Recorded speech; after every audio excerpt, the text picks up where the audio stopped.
Hello, Assalamualaikum. কি অবস্থা সবার? আশা করি সবাই অনেক বেশি ভালো আছেন। Welcome to our channel the Ambivert and you guys are watching another brand new episode. তো এখন বাজে হচ্ছে রাত 3:24 আর আমি এখন হয়েছি বের আর যাচ্ছি হচ্ছে এখন বিমান চত্বর, আমাদের রিপোর্টিং প্লেস ওইখানেই। অ্যান্ড দেন ওখান থেকে আমরা ডান দিক দিয়ে বের হয়ে যাব হচ্ছে আমাদের গন্তব্যে স্থলে। সো এখন বলি আমরা যাচ্ছি হচ্ছে মিঠামইন। ইয়েস, মিঠামইন। তো আমরা এখান থেকে প্রথমে যাব হচ্ছে মিঠামইন, দেন পরে ডিসাইড করবো যে কোথায় যাব না যাব আর কি।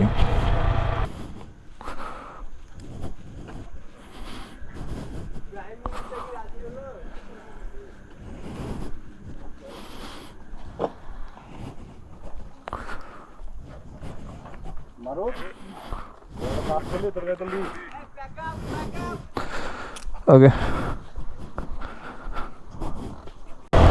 আমরা এখন কন্টিনিউ করলাম আমাদের রাইডটা। সো এখন আমরা বিমান চত্বর থেকে ডাইরেক্ট যাচ্ছি সোজা। সামস ভাই একটু স্লো, ও বহুত আগে চলে গেছেন আপনি।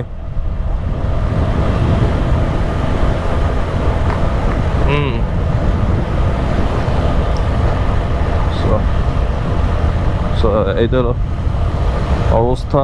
আর এখন আমরা বের হবো হচ্ছে সরাসরি বিনোদপুর হবো। বিনোদপুর হয়ে প্রথমে আমাদের প্ল্যান আছে হচ্ছে বনপাড়াতে জায়গায় ব্রেক নেওয়া, যেটা নাটোর বনপাড়া বলা হয় আর কি, সেখানে যে ব্রেক নেওয়ার ইচ্ছা আছে। আর এরপর আবার সিরাজগঞ্জে। মেন কথা হচ্ছে আমাদের 70 কিলোমিটার পরপর একটা করে ব্রেক নেওয়ার প্ল্যান আছে আর কি। তো দেখা যাক। তো আমরা এখন আছি হচ্ছে রাশের মধ্যে আছি। রাশের থেকে মেবি এখনো বের হইনি, এটা যত সম্ভব কাটাখালি ক্রস করছি আমরা, পুঠিয়ার কাছাকাছি যতটা সম্ভব, শিওর না কারণ অন্ধকারে কিছু বুঝতে পারতেছি না বা মাইলস্টোনগুলো দেখতে পাচ্ছি না। আর এখন আপাতত সব কিছু স্মুথলি যাচ্ছে। আমার সামনে আছে 3 জন, প্রথমে সামস ভাই আছে, এরপরে আবিদ আছে, এরপরে ভাইটার নাম মনে নাই, দেন আমি আছি। আর লিড করছে হচ্ছে আমাদের সামস ভাই, যার বাসায় আমি পরশু দিন গেছিলাম, যে ব্লগটা আপনারা দেখছেন অলরেডি। আর একদম পিছনে টেলে আছে হচ্ছে আমাদের শাহেদ ভাই। সে অবস্থা কিন্তু রাস্তায় গাড়ি ঘোড়া এত চাপ নাই, হালকা হালকা গাড়ি আসতেছে, কিন্তু এরকম চাপাচাপি বা কোনো রাশ টাশ কোনো কিছু নেই, খুবই স্মুথলি যাচ্ছে সব কিছু। হ্যাঁ রাইট, এই টাইমে রাস্তা একদম মোটামুটি ফ্রি, এর জন্য চালায় খুব শান্তি পাচ্ছে। মেন অলমোস্ট আসলে গ্রুপ রাইড, তো এর জন্য মানে সবাইকে ব্যালেন্স করে চালানো একটু কষ্ট হয়ে যাচ্ছে, কারণ যে রাস্তা আছে এটা আশা করি আমরা মানে হলে 80-90 ইউনিট টানা যেত, কিন্তু এখন 70-72 মেনটেন করা লাগতেছে। ওকে, আমরা এখন নাটোর ঢুকে গেছি। আমরা নাটোর বাইপাস না হয়ে আমরা এখন নাটোর শহরের মধ্যে দিয়ে যাচ্ছি, কারণ বাইপাসটা আসলে রাত্রেবেলা এতটা সিকিউর হবে না, সুবিধার হবে না আর কি। হ্যাঁ, তো এর জন্য আমরা এখন সিটির মধ্যে দিয়ে যাবো। আর আপাতত এখানে দাঁড়াবো হচ্ছে নাটোর বনপাড়ায়। সো ডাইরেক্ট দেখা হচ্ছে নাটোর বনপাড়ায়। ওকে, আমরা এখন নাটোর বনপাড়ায় ঢুকছি। আর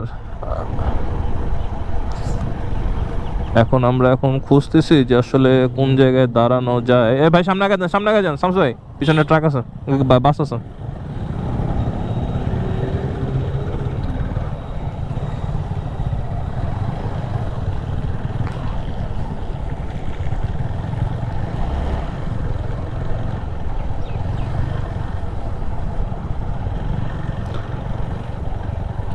তো এখন একটা টি ব্রেক নিব, দেন আবার স্টার্ট করবো আর কি। ওকে, এখানে দাঁড়াই। তাহলে আপনি সামনে আগে যান ভাই।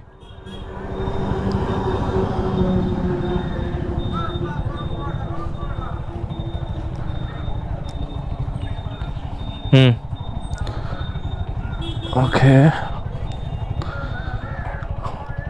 এখানে একটা ব্রেক, দেন আবার শুরু করব রাইট আমরা। ওকে, আমাদের ব্রেক টাইম শেষ হলো। এখন আমরা নাটোর রোড এখন আসছি। ও মাই গড,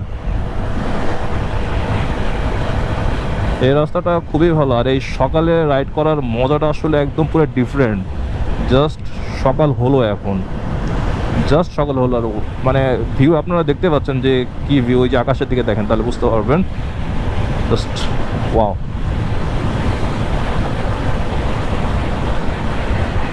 আমরা এখন আছি হচ্ছে নাটোর হাইওয়েতে। আর এই রাস্তাটা সিঙ্গেল লেন হলেও, ওয়ান ওয়ে হলেও, রাস্তাটা আসলে ওয়ান ওয়ে বলতে হচ্ছে একদিক দিয়ে যাওয়া একটাতে আসা, সিঙ্গেল দুই লেনের রাস্তা আর কি। কিন্তু রাস্তাটা এখন বাসের চাপ বা ট্রাকের চাপ অনেক কম আছে বর্তমানে।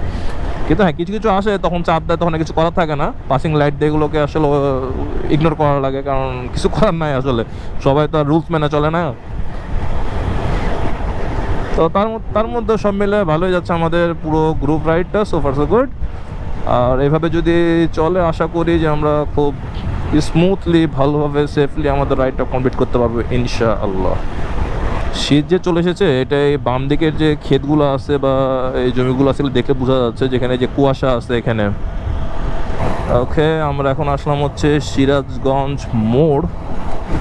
এই গ্রুপ রাইড দিলে একটা মজা হচ্ছে, সেটা হচ্ছে যে কিভাবে যে মানে কিলোমিটারগুলো যায় সেটা বোঝাও যায় না। তার মধ্যে হচ্ছে আমাদের 3 জনের কাছে আছে ইন্টারকম, যেটার কারণে আমরা কন্টিনিউয়াসলি কথা বলতেছি, আড্ডা মারতেছি আর হচ্ছে যাচ্ছে। এখন একটা ব্রেক নিব হচ্ছে সকালের নাস্তা। ওকে, যে রেস্টুরেন্ট দাঁড়াতাম সেটা দেখতেছি এখানে ভেঙে ফেলছে, সো এখন সামনে এক রেস্টুরেন্ট আছে সেখানে যাবো, দেন সেখানে সকাল নাস্তাটা করে ফেলবো। এরপরে আর কোনো প্রেশার নাই, এরপরে একটানে চলে যাব হচ্ছে এলেঙ্গা থেকে যাব হচ্ছে বাম দিয়ে ঢুকতে হবে, টাঙ্গাইল হয়ে মধুপুর, এগুলো দেখার পরে যেতে হবে হচ্ছে ময়মনসিংহের দিকে আর কি। তারপর ওখান থেকে ছবি তুলে বা যেগুলো ঘোরার জায়গা বা ওখানকার যা দর্শনীয় টুকটাক দেখার মতো আর কি, সেগুলো দেখার পরে আমরা রওনা দেব হচ্ছে কিশোরগঞ্জের উদ্দেশ্যে। A few moments later. আমরা সিরাজগঞ্জে খাওয়া দাওয়াটা শেষ করলাম, আর খাওয়া দাওয়ার পরে যখন বের হলাম, এখন যাচ্ছি এখন ডাইরেক্ট এলেঙ্গা থেকে যাব হচ্ছে মধুপুর। দেন ওখানে হয়তো বা কিছুক্ষণ সময় থাকার পরে দেখা যায় কোন দিকে যাওয়া হয়, কিন্তু এটুক শিওর যে ময়মনসিংহ হয়েই যাব আমরা। এই রাস্তাগুলো এখন নতুন করে তৈরি করতেছে, এই রাস্তা যখন পুরোটা হয়ে যাবে, আশা করছি রাস্তাটা এই আমরা যেটা ঢাকা টাঙ্গাইল যে হাইওয়েটা, ঢাকা টাঙ্গাইল হাইওয়ে যেরকম হবে এক্স্যাক্ট ঠিক সেরকমই হবে। আমরা এখন যমুনা সেতুতে ঢুকবো। এটা হচ্ছে টোল প্লাজা কমপ্লিট করার পরে এদিকে হচ্ছে সিরাজগঞ্জ, আর জাস্ট ব্রিজটা পার হলে ওদিকে হচ্ছে টাঙ্গাইল। আর ব্রিজটা পার হলে অল্প একটু যেতে হবে, যার পরে হাতের বাম দিকে আমাদের ঢুকতে হবে এলেঙ্গা হয়ে মধুপুর। এখন আমরা আছি হচ্ছে যমুনা সেতুর ওপরে, যেটা দেখা যায় এর আগের বার যখন ক্রস করি তখন এভাবে দেখাতে পারিনি, কারণ সেই টাইমটাতে আমার GoPro ছিল না। বাট তারপরে যখন আসি আমি ঢাকা থেকে, সেই টাইমে ছিল। আর এই টাইমে যাওয়া আসা ইনশাল্লাহ দুইটা দেখাতে পারবো। এটা হচ্ছে যাওয়া, ওইদিকে হচ্ছে মেবি নতুন রেল লাইন করতেছে ওই সাইডে যতটা সম্ভব, ওই পাশে।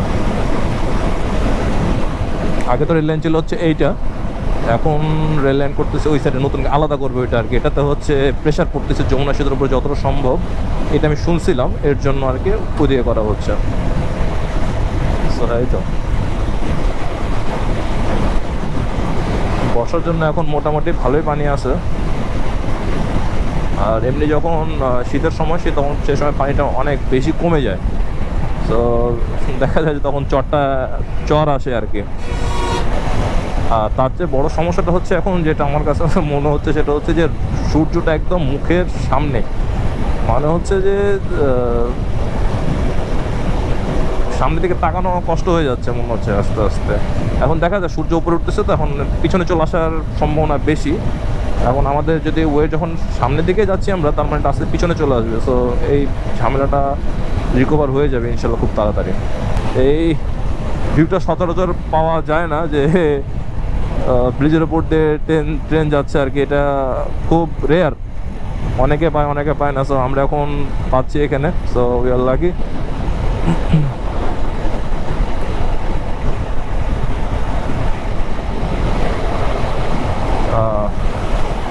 ব্রিজের উপরে ট্রেন, এই রাস্তা এমনি খুবই ভালো, অ্যাকচুয়ালি খুবই ভালো, কিন্তু সমস্যা হচ্ছে যে এই যে মাঝে মাঝে গাড়িগুলো আসে একসাথে 2টা 3টা ওভারটেক করতে যায়, তখন আমরা পড়ে যাচ্ছি ভাই। তখন দেখা যায় যে এই সাইডের যে ভাঙাচোরা যে একটা লেন, বাট সেখানে আসা লাগে আমাদেরকে। আমরা এখনও টাঙ্গাইলের জায়গায় ঢুকতে পারি নাই, কিন্তু এই রাস্তায় এখন একটু গাড়ির চাপ আছে। কারণ হচ্ছে উত্তরবঙ্গে যত বাস, যত ট্রাক সব এই রাস্তা দিয়েই যায়, এজন্য এই রাস্তায় মোটামুটি ভালোই চাপ থাকে সবসময়। আমরা এখন মধুপুর, জামালপুর বলি বা ঘাটাইল বলি, সেই রাস্তায় ঢুকছি। সেটা হচ্ছে হাতের বাম দিকে আর কি, যেখানে আগের ভিডিওটা শেষ করছি, এই লাস্টের কাটটা ঠিক তারপরে 5 মিনিট পরে হাতের বাম দিকে ঢুকলাম আর কি। সো আমরা এখন এটা এলাঙ্গা বলা যায় আর কি। সো এখান থেকে এদিকে ময়মনসিংহে বাসও যায়। সো এখান থেকে যাচ্ছি, আমাদের একটা প্ল্যান আছে, সেটা হচ্ছে ঘাটাইলে আমরা একটু দাঁড়াবো কিছুক্ষণের জন্য। আমাদের এত রাশ নাই, যেখানে মেন উদ্দেশ্য হচ্ছে আমাদের ঘোরা। আমরা ঘোরার জন্য এসেছি, আমরা ঘুরবো, আমরা খাওয়া দাওয়া করবো এখানে, যেখানে যেটা বেটার সেটা খাবো আর রিল্যাক্সে চালায় যাব। এত রাশ না, কোনো সময় নাই। আর রাস্তা তো মাশাআল্লাহ আছে, হচ্ছে এলেঙ্গার রাস্তা মোটামুটি ফাঁকা। সো আমরা কিছুটা স্পিড ইনক্রিজ করছি, কিন্তু এই যে দেখেন, এই ট্রাক্টর কাজ দেখছেন। ওকে, আমরা এখন আসছি হচ্ছে কালিহাতি বাজার, আর এখান থেকে আমরা সোজাই যাব, একদম স্ট্রেট গেলে পাবো হচ্ছে ঘাটাইল।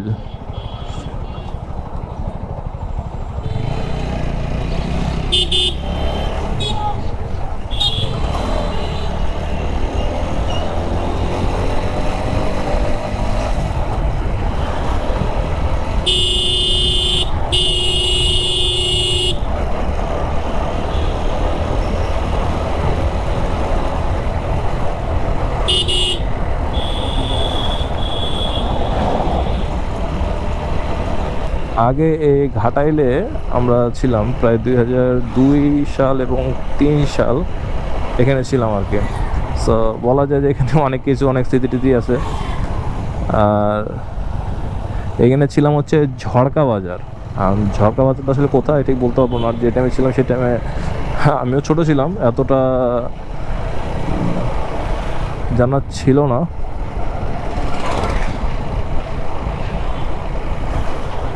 আর আমাদের যে বাড়িওয়ালা ছিল সে ঢাকা চলে গেছে। অনেকে এখানে আবার মোটামুটি লং ট্যুর দেয়নি, এরকম রাইডারও আছে।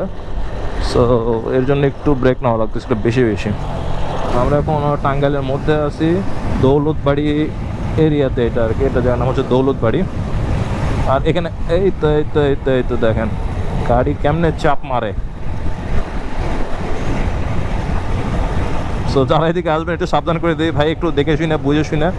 এখানে আপনার অনেক বাজেভাবে চালায়, এখানে কিছু বলার নাই, কিছু করার নাই। সো খুবই সাবধান।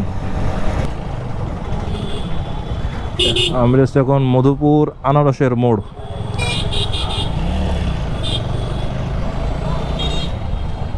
এই তো, আর এখান থেকে মধুপুর জঙ্গল শুরু আর কি। আমরা এখন আসলাম হচ্ছে আনারসের বাজার, আনারসের পাইকারি বাজার।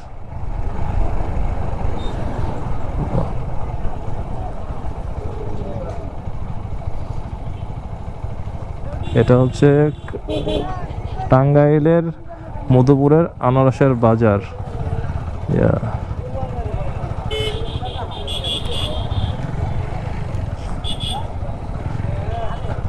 আর সাইজগুলো মাশাআল্লাহ, কালারগুলো মাশাআল্লাহ। আমরা এখানে চেষ্টা করতেছিলাম হচ্ছে যে আনারসের বাগান থেকে আনারস কেটে খাওয়া যাবে এরকম একটা জায়গা খুঁজতেছিলাম আর কি, কিন্তু ব্যাড লাক, যেরকম কোথাও দেখতে পাচ্ছি না যেরকম কোথাও খাওয়া যাবে। বাট একটা জিনিস এখানে খুবই ভালো, সেটা হচ্ছে যে দুই দিকে গাছ আর মধ্য দিয়ে রাস্তা, খুবই মজা। এই রাস্তাতে রাত্রেবেলায় আসার মতো এত বড় সাহস করাই যাবে না, কারণ রাস্তা যে অবস্থা, এখানে ঠ্যাক মারলে করার কিছুই নেই।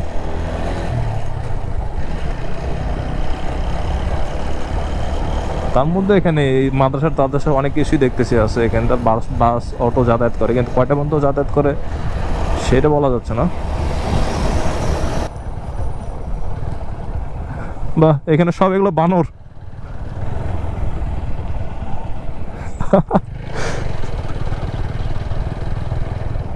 হিউজ বানর দেখলাম এই জায়গায়, মানে এরকম ভাবে হঠাৎ করে বানর দেখবো এটা আসলে চিন্তাও করিনি।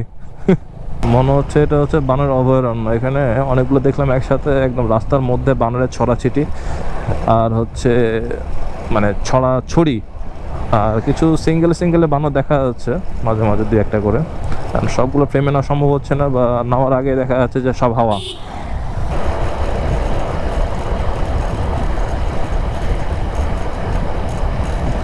এই রাস্তাগুলো তো আসলে জোরে টানার মতো না, এটা একটা ঠিক, কিন্তু আসলে আমাদের এখন রাশ আছে, এর জন্য জোরে যাওয়া লাগতেছে।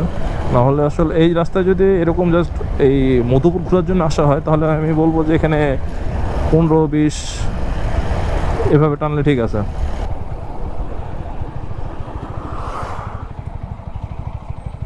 এই যে এখানে এখন আমরা যাচ্ছি হচ্ছে এক জঙ্গলের ভিতর দিয়ে আনারস খাওয়ার জন্য, আনারসের বাগানে।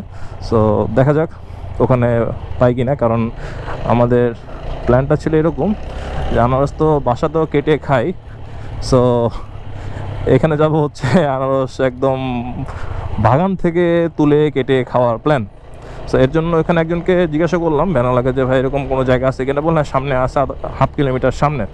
সো এখানে সবাই তারা ছবি তুলতেছিলাম এরকম রাস্তাতে, তো এখন বললাম যে ঠিক আছে তাহলে চলেন। ছবি তোলা না, অ্যাকচুয়ালি এখানে করে রেস্ট নেওয়া আর কি, রেস্ট নেওয়ার জন্য। সো আজকে প্রচুর রেস্ট নিচ্ছি, এটা কয়েকটা কারণ আছে। প্রথমত হচ্ছে এটা হচ্ছে গ্রুপ ট্যুর, আর দ্বিতীয়ত হচ্ছে এটা অনেক নতুন রাইডার আছে যারা আসলে এরকম লং ডিস্টেন্স একসাথে কভার করে ইউজ টু না। সো এর জন্য মানে ব্রেকে যাওয়া লাগছে আর কি। তাছাড়া সব কিছু মিলে গুড।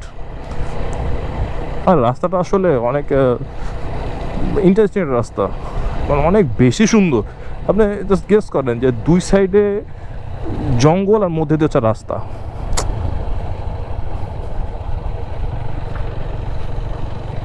আমার কাছে রাস্তাটা খুব ভালো লাগছে, কারণ মধুপুর ঢোকার পরে এমনি পুরো রাস্তাটা তো এক এক সময় এক এক রকম ছিল, বাট এখানে আসার পরে জায়গাটা অন্যরকম। ওই সামনে যে ভ্যান দেখছেন তারা আমাদের এখানে ডেকে নিয়ে এসে যে সামনে বাগান আছে, চলেন আমরা আপনারা আসেন ওখানে খাওয়ার ব্যবস্থা আছে।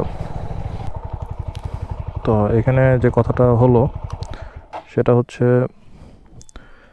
এনারা বলতেছে যে আপনারা সবাই ভিতরে যান, সমস্যা নেই, কিন্তু আসলে এভাবে যাওয়া সম্ভব না, কারণ মোটামুটি সবার ব্যাগের মধ্যে ডিভাইস থাকে, বা ভিতরে কী অবস্থা না অবস্থা সেটা কথা একটা। কারণ ওনাদের কথা হচ্ছে ভিতর থেকে টাকা ভালো, হ্যাঁ ভালো, কিন্তু ভাই একটা ট্যুর মানে হচ্ছে বিশাল ইনভেস্টমেন্ট, কারণ আমাদের পুরো বডিতে একটা ইনভেস্টমেন্ট থাকে, আমাদের বাইক একটা ইনভেস্টমেন্ট, আমাদের ব্যাগে আর অ্যাক্সেসরিজ থাকে। সো এই রিস্কটা আমরা কি নিতে চাই ফর দ্যাট আমরা কিন্তু ব্যাক করতেছি। আর যদি এরকম যদি মনেই চায় যে খেতেই হবে, উপায় নেই খাবো, তাহলে রাস্তা থেকে আমরা কেটে খেয়ে নিতে পারি। এই রাস্তাটার অবস্থা হচ্ছে এরকম, যেটা হচ্ছে পুরো টাঙ্গাইল থেকে এই পর্যন্ত, মানে আমার তো মনে হচ্ছে পুরো মহিষী পর্যন্ত এরকম ভাঙা চূড়া খাদার বাদার পুরো অবস্থা শেষ এরকম। আমরা এসেছি হচ্ছে ময়মনসিংহের মুক্তাগাছার 250 বছরের বিখ্যাত গোপাল পালের প্রসিদ্ধ মন্ডার দোকান। এটা হচ্ছে সেই বিখ্যাত মন্ডার দোকান, যেটা মুক্তাগাছায় 250 বছরের পুরাতন। আর এটার প্রতিষ্ঠাতা হচ্ছে নাম কি, গোপাল, আচ্ছা গোপাল পাল। বর্তমানে 1 2 3 4 5 পঞ্চম প্রজন্ম এখন এটাকে রান করতেছে। জন্ম ছিল ওনার 1206 সালে, আর মৃত্যু ছিল 1314 সালে। সো এই তো ভালো ছিল মন্ডাটা। এটার টেক্সচারটা হচ্ছে এরকম, আমরা যারা নাটোরের কাঁচাগোল্লা খাইছি, কাঁচাগোল্লাটা হচ্ছে স্মুথ, আর এটা হচ্ছে একটু বালি টাইপের, দ্যাটস ইট। আর নাটোরের কাঁচাগোল্লা হচ্ছে আপনাকে চামচ করে তুলে পিছিয়ে দিয়ে দিবে, এটা হচ্ছে গোল করা বল করা, যেটা হচ্ছে প্রতি পিস হচ্ছে 35 টাকা করে, কেজি 700, আর প্রতি কেজিতে 20 পিস ধরে। সো আমরা 2টা করে নিয়েছিলাম। সো প্রচুর মিষ্টি, যে খাওয়াই যাচ্ছে না। শামস ভাই তো আবার পানিতে গিলে খাইছে। এখন পর্যন্ত জ্যাম পার হতে পারিনি, ময়মনসিংহের জ্যাম। সো এই তো অবস্থা, প্রচুর জ্যাম প্রচুর জ্যাম প্রচুর জ্যাম, মানে জ্যামের উপরে জ্যাম। এই আগান আগান আগান আগান। এতক্ষণ পরে প্রায় 15 কিলোর মতো চালানো হলো, শুধু ভাঙাচোরা ভাঙাচোরা ভাঙাচোরা, যেটা ময়মনসিংহ নেত্রকোনার দিকে রাস্তাটা সেইটা। তো এতক্ষণ পরে শেষ পর্যন্ত 15 কিলো চালানোর পরে এতক্ষণে এই ভালো রাস্তাটা পেলাম, তাছাড়া পুরো রাস্তা একদম বরবাদ ছিল। ওয়েবলিং করে কেন? আমাদের আসলে ঘোরাটা অনেক বেশি হয়েছে এক সাইড থেকে বলা যায়, কারণ হচ্ছে আমরা এই টাঙ্গাইল দিয়ে ময়মনসিংহ হয়ে নেত্রকোনা না, যে আবার ময়মনসিংহে ভালো করে এই সাইডে এসে এখান থেকে আবার বাম দিকে ঢুকছি, যেটা হচ্ছে আমরা যদি ঢাকার ভিতর দিয়ে আসতাম তাহলে হয়তো চৌরাস্তা থেকে বাম দিকে এসে কিছুটা আসার পরে হয়তো বা ওই ডান দিকে ঢুকলে হয়ে যেত। সো বাট অনেক কিছু ঘোরা হয়েছে বা এক্সপিরিয়েন্স না হয়েছে, বা একটা বলা যায় যে গরমের মধ্যে এক্সট্রিম টাইপেরই ট্যুর হয়েছে এটা আর কি। আর তাতে পর কথা হচ্ছে যে আমরা এই রাস্তাতে মিঠামইয়ের যে রাস্তাটা, সে রাস্তা অলরেডি ঢুকে গেছি। সো এখন বলা যায় যে সো ফার সো গুড। ওকে,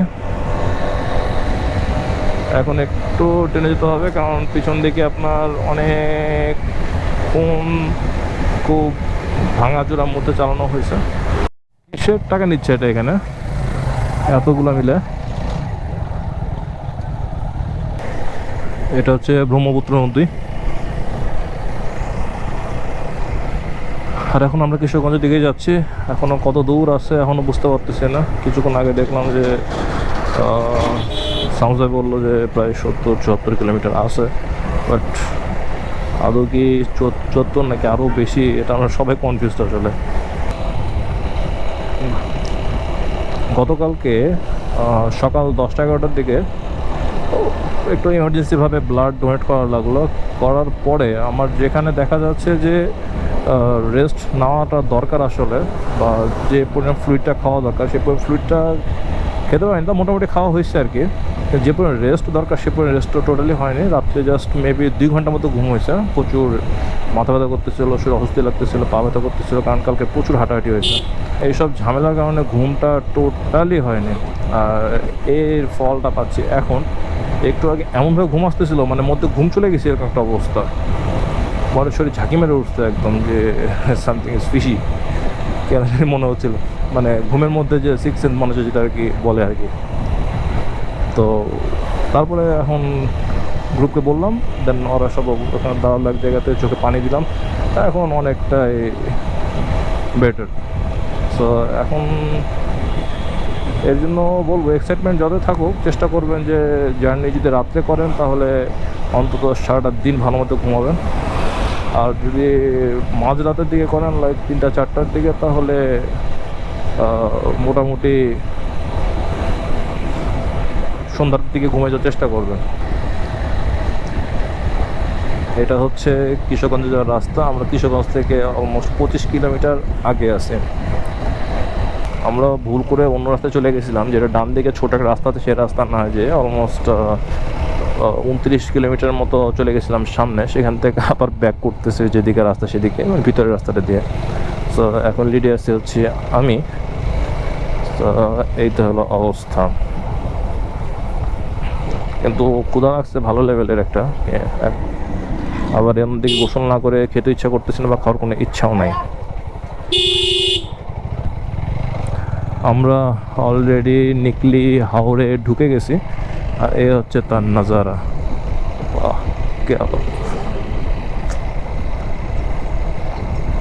অনেক বেশি সুন্দর আসলে। এখানে মানুষের জীবনযাত্রার মান অনেক সাধারণ, কিন্তু অনেক গোছানো, মানে কোনো উল্টা পাল্টা কোনো কিছু না। মানে বাসাগুলো দেখার মতো কালারফুল, আর হচ্ছে অনেক মানে আসলে বলে বোঝানো যাবে না জিনিসটা, যদি এখানে সে না দেখা হয়। বা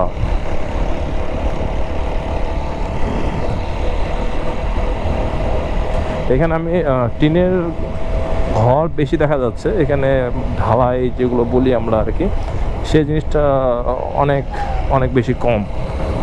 সো সেক্ষেত্রে বলা যায় যে এটা টিন সেটের বাসায় বেশি এদিকে। আর এখানে আসার পর থেকে আমি একটা গন্ধ পাচ্ছি, যে গন্ধটা হচ্ছে আমার অনেক পছন্দের একটা গন্ধ। সেটা হচ্ছে যে ধানের গন্ধ আর কি, যেটা ধান কাটা পড়ে খড়ের গন্ধ বা ধান শুকানোর গন্ধ, এই গন্ধটা অনেক বেশি ভালো লাগে। একটা কথা বলে যে পেটে ক্ষুধা থাকলে আসলে কোনো কিছুই তখন সুন্দর লাগে না। কথাটা সত্যি। এখন পেটে পেটে বলতেছে, পেটে প্রচুর ক্ষুধা প্রথমত, দ্বিতীয়ত হচ্ছে অনেক বেশি মানে শরীর কেমন জানি ঘামে ভেজা স্যাঁতস্যাঁতে একটা ফিল আসছে, প্লাস মানে অনেক নোংরা একটা ফিল হচ্ছে শরীরে। তো মনে হচ্ছে যে ঘামের কেমন স্যাঁতস্যাঁতে একটা ভাব আসতেছে। সো একদিকে পেটের ক্ষুধা, একদিকে হচ্ছে যে শরীরের অবস্থা, সব মিলা খুবই বাজে একটা অবস্থা আর কি।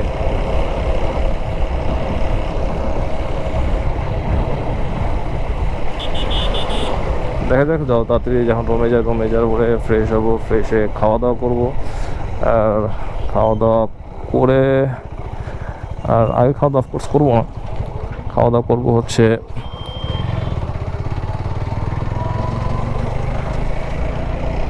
শাওয়ার নেওয়ার পরে। কারণ হচ্ছে যখন শরীর অনেক ময়লা, এখন এর মধ্যে আর রোদের মধ্যে জার্নি করে মনে হচ্ছে যে একদম অবস্থা শেষ। সো যতক্ষণ না ক্লিন হতে পারবো ততক্ষণ খেয়েও শান্তি পাবো না, কোনো কিছু হয় না। সো আগে গোসল দেন খাওয়া। সো এখন আর ব্লগ করবো না, একদম দেখা হবে হচ্ছে রুমে যায়।